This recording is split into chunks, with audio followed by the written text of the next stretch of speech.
Pagsapit ng araw ng rapture, magkakaroon po ng great chaos sa buong sangkatauhan. Oops, yung mga naiwan sa rapture yan. Kung believer ka ni Lord Jesus, tulad ko, tulad ng ibang nanonood sa atin dito, nakikinig sa atin dito, mararapture po tayo. By that time, kasama na tayo ni Lord Jesus, nasa langit tayo, nag-e-enjoy.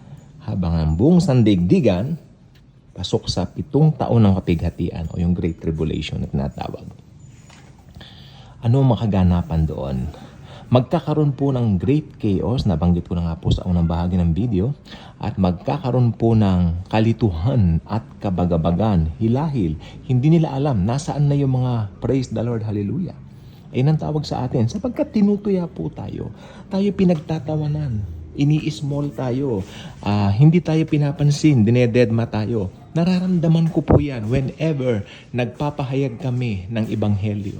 Whenever we try to reach people for Jesus.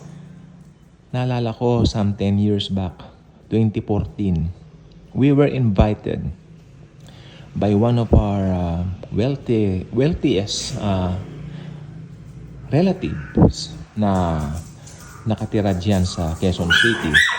Siyempre, pumaunlak naman po kami kasama ng mga balikbayan naming kamag-anak. So, meron kaming small gathering. Actually, pwede mong sabihin siguro, in a way, it's a reunion. Parang ganyan. 2014 or 2015 if I am not mistaken. Then, talagang mararamdaman mo na parang nandun yung ego nila, nandun yung pride nila because of their achievements in life. Mga doktor, mga abogado po yan, ha? Hindi ko pinagmamalaki. Siguro mga bilyonaryo na yung mga yan, kung totoosin, mga relatives namin. Pero I don't care. I really don't care. Dahil I have something or I have someone na mas importante kaysa sa mga yan. Ang Panginoong Jesucristo. So, nung araw na yon, sa hula ko po ako lang ang believer ni Lord doon. Kasi ilan lang naman po yung na-invite. Sinamahan ko lang po yung mga tiyahin ko na mga hindi rin mananampalataya. Sad to say. Pero, yeah, I was being asked by one of the relatives namin na, sabi niya, ano naman ang pinagkakaabalahan mo? Parang pinahapyawan lang naman niya ako. Pero mahahalata mo na hindi sila interesado sa amin. May mga na-invites din doon na hindi sila interesado.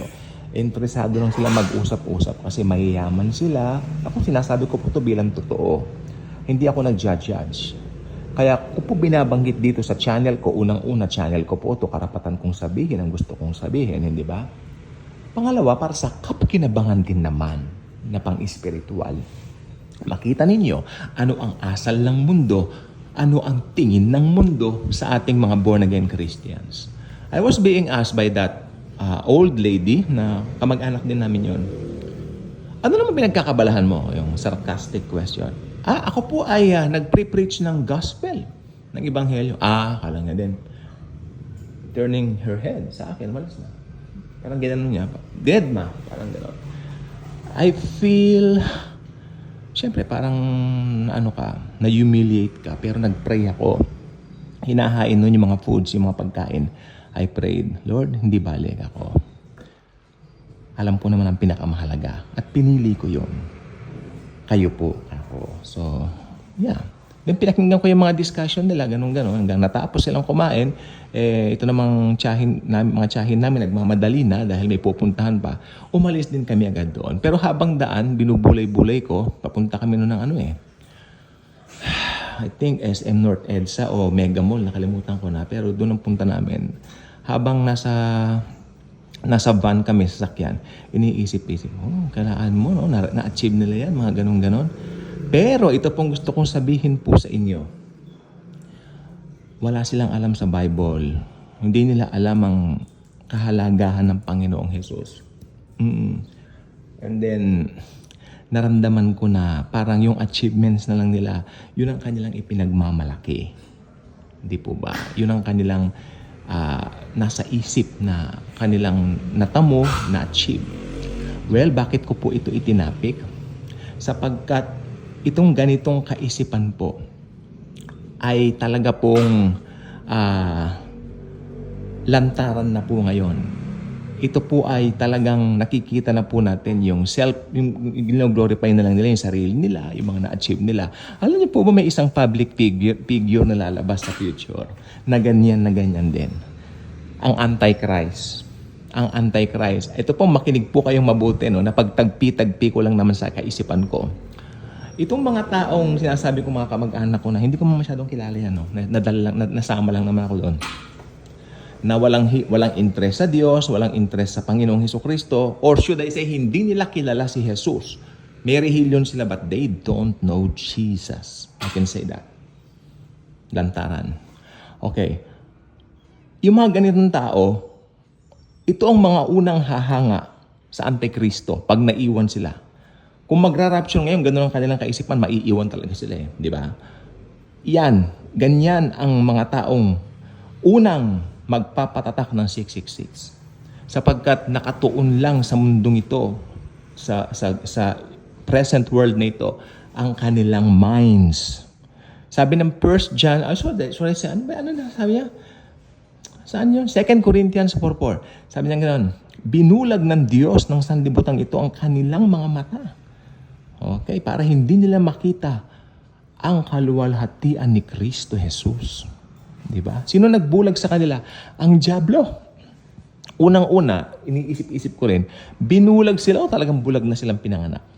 Bulag ng pinanganak yung mga yan. Kasi unbelievers po talaga sila. Unbelievers sila. Kikita mo. Alam niyo po ba, pag ako'y nakakakita, di ba, mga born-again Christians, I'm talking to you, no? Pag tayo po ay nakakakita ng kapwa natin mananampalataya kahit saan, halimbawa sa eroplano, minsan may nakasabay kami sa airplane, mga born again po sila. Ay, nagtabi-tabi pa kami, nagkwentuhan pa kami. Kasi masarap sa feeling na ang haba ng biyahe mo nasa taas ka, nasa ere ka lang eh. So, maganda naman. Blessed naman kami ni Lord ng mga kausap namin, mga born again na nag-usap-usap sa Panginoon, yung kabutihan ng Panginoon. Yan, pinag-usapan namin. Kasi parang hindi naman ako kampante, hindi naman po sa pagmamayabang. Hindi ako kampante na mga usapan ng mga unbelievers, ganun talagang. Kasi may bago ka ng puso eh. Di ba? May bago sa puso mo, meron ka ng bagong kagustuhan, may bago ka ng desire. Hanggat maaari, gusto mo yung mga makakasama mo, makakaniig mo, mga ganyan. Mga mananampalataya rin, pero hindi naman po kasi ganun ang siste. Sa bagay, nilagay tayo ng Panginoon dito as a light and salt. Pero ang sabi ko lang naman ay paminsan-minsan. Hindi ko po sinasabing lagi naman pong ganun. Kaya naman po tayo may pagpapahayag, may ano ng ebanghelyo, may sharing ng good news. Naranasan na po naming pagsalitaan ng masasakit habang kami po ay nagba-Bible study. Kung saan kami pumupunta mga bahay, we're just sharing the Lord Jesus Christ. And then may mga kakilala pa kami, sasabihin ng mga unbeliever na kamag-anak, mga kakilala namin. Uy, alam mo pinagkakabalahan mong yan, ginanon ba naman ako? Pagkakakwartahan ba naman yan? Ginanyan ba naman ako? Sa bagay, nakainom naman siya, lasing siya. And Lord, bahala na po kayo ako. Ganun ang kanyang tingin eh. Sabi naman ng kanyang nanay, yung nanay naman niya ang target namin doon na i-Bible study during that time, ay huwag yun ang papansinin mga anak, hayaan nyo na yung anak kong yan. Talagang araw-araw umiinom yan. Kaaba naman sa amin. Okay po. Pero tingnan nyo yung salita. Tingnan nyo yung salitang binanggit sa amin. Yan ba'y pagkakaperahan? Pagkakaperahan. Parang minamaliit nila ang ebanghelyo ng Panginoong Jesus. It's so sad. Ganun pa man, sabi ko, paglabas ng Antikristo, yan mga yan ang unang magpapatatak. Magpapatatak sila kasi hindi nila kilala ang Panginoong Jesus.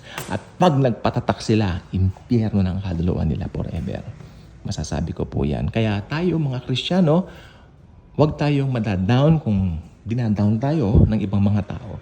Tuloy lang po tayo. Tuloy lang po ating ipahayag ng ebanghelyo sapagkat yan naman po ang ating tunay na katawagan. Ang ipahayag ng ebanghelyo ng Panginoong Jesus sa ibang mga tao. At paglabas nga po nitong taong ito, ang tampalasang Antikristong ito, marami magpapatatak. At titiyakin ko sa inyo, yung mga magpapatatak na yan, ito yung mga taong walang interest sa Diyos ngayon. Mga walang interest sa Bible study. Mga walang interest kay Lord Jesus. Yung mga taong tumatawa sa atin ngayon, sila ang magpapatatak pagdating ng panahon yan. Bye-bye.